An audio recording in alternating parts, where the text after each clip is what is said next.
This is John Dowler of Prayer Builders.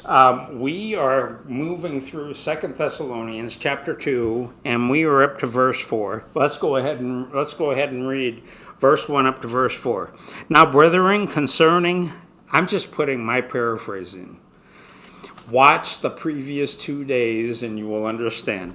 Now, brethren, concerning the rapture, we ask you, not to be soon shaken in mind or troubled, either by spirit or by word or by letter, as if it came from us, as though the day of Christ has come, the day of the Lord has come.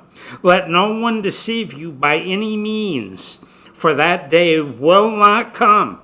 Highlight that. That day will not come. That day of the Lord will not come.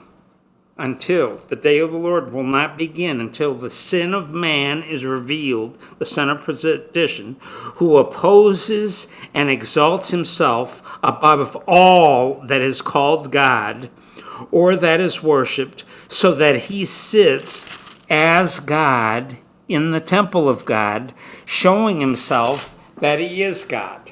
Now this scripture is literally just absolutely packed.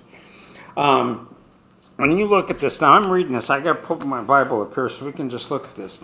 This is giving traits of the Antichrist. And I'm going to just tell you right here, if you're watching and you want to see, that the Bible does speak in a number of references about the Antichrist. The amazing thing, though, is like concerning the church, not that much, there's not extensive. I've got verses that we can piece some things together about the Antichrist, but throughout the epistles, it's not spoken to us loads and loads about him. It's just in certain isolated cases. And this right here, 2 Thessalonians chapter 2, this is probably one of the most crucial end time chapters for understanding and seeing the rapture and seeing how the Antichrist comes in and the things that are there when he does come in, and seeing literally what's holding that back, and you're getting to see some of any of these inner workings. But this is one of the most crucial chapters.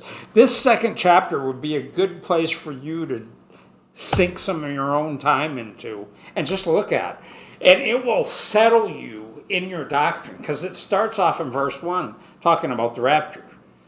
And that rapture, the day of the Lord can't come. The rapture hasn't happened. And this is what this guy looks like. Well, why are we not given extensive information about the Antichrist? It's because our age, the church is not going to be here dealing with him. That's why.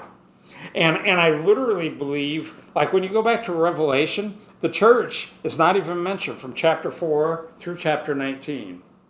It's not even mentioned in everything that's happening. There are other preachers on this earth, but we're not mentioned. And then there's just so many things. There's so many things going on. But it says, happy is he that reads the words of this book. Well, when John wrote that, I literally believe that the happiest people, the absolute most happiest people that will believe, that will read the book of Revelation, the ones that are going to be the absolute happiest are the ones that are going to be living in that time, and they come to know the Lord.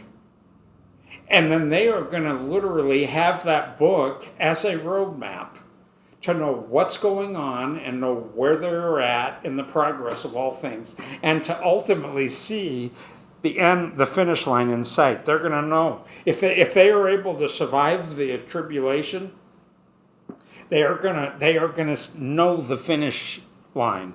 They are going to know. They are going to know this is what's coming. This is how it's going to happen. So anyway, and let's go ahead and read this. But it says that this Antichrist, he's going to. And I wanted to. Well, before I read this, I wanted to give you these verses. Some verses, I'm going to just read you off some verses real quick. If you want to do your own study, you can find this in Daniel chapter 7 and at verse 8. You can find it in Daniel chapter 9 and at verse 27, Matthew 24:15, Revelation 13, verses 1 through 18. And those are all going to be verses that will show you the Antichrist. But it says now here's the thing. That spirit, the Apostle John said that the spirit of the Antichrist is already here and it's already at work. The spirit of the Antichrist surfaced and emerged with the birth of the church, with the manifestation of Jesus on the earth. That word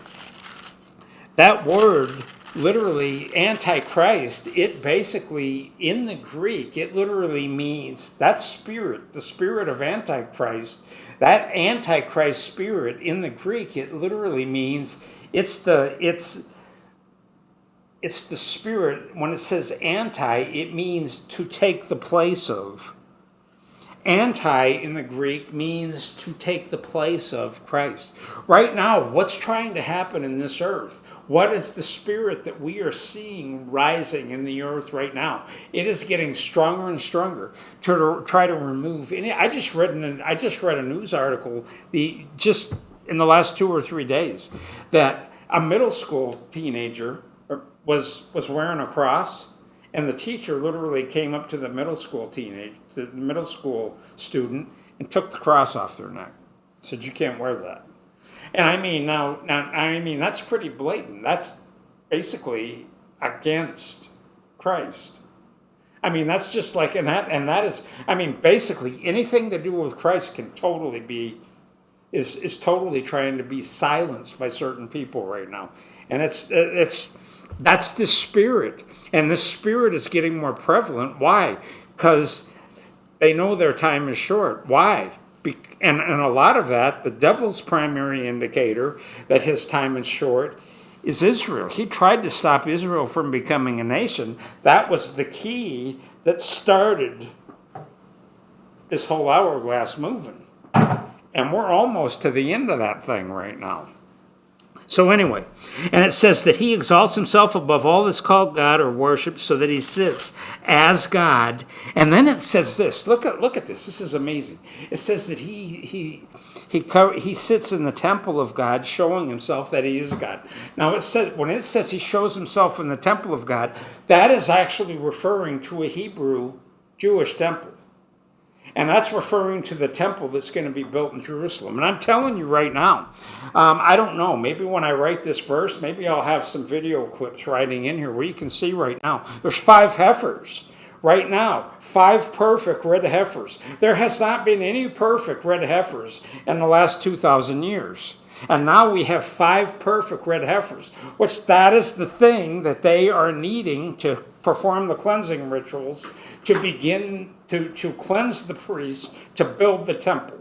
And they're saying that in the next year to year and a half, as long as those 5 red heifers don't have any white hairs or black hairs, as long as they're pure and blameless, in the next year to year and a half, those 5 red heifers should be able to be used as sacrifice. And as soon as that's done, the Jews, they already have, I think, 9 priests already fully trained, and they've already got the utensils of the temple already made. Everything's ready to go. They already own the land for it. That on looks where the temple was originally built, and everything is ready to go. Well, right here it says that this is going to happen.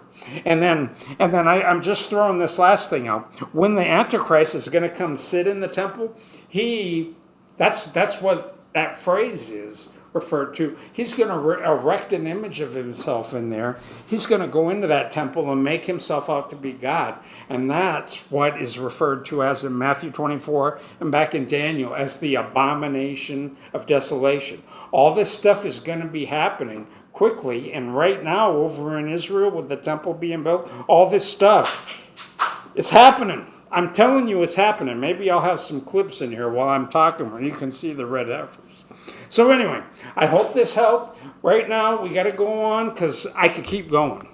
And we got to keep moving through this book in an equitable manner. And I just want to remind you, if you haven't received Jesus, ask him to come into your heart. Just say, Jesus, come into my heart. I believe you rose again on the 3rd day. Save me. Live in my heart. Change my life. If you just prayed that prayer, you were born again. If you just prayed that prayer in faith and in sincerity, Just tell him. Say, I turn from all of my ways right now. I just turn to you. I want to know the truth. I want my life turned around. He will answer you, and your life will never be the same. If you just prayed that prayer, go to prayerbuilders.org, scroll down to the contact page, the contact field, and let me know. We love you. We're praying for you. We are believing for you. Why? Because we know Jesus is coming.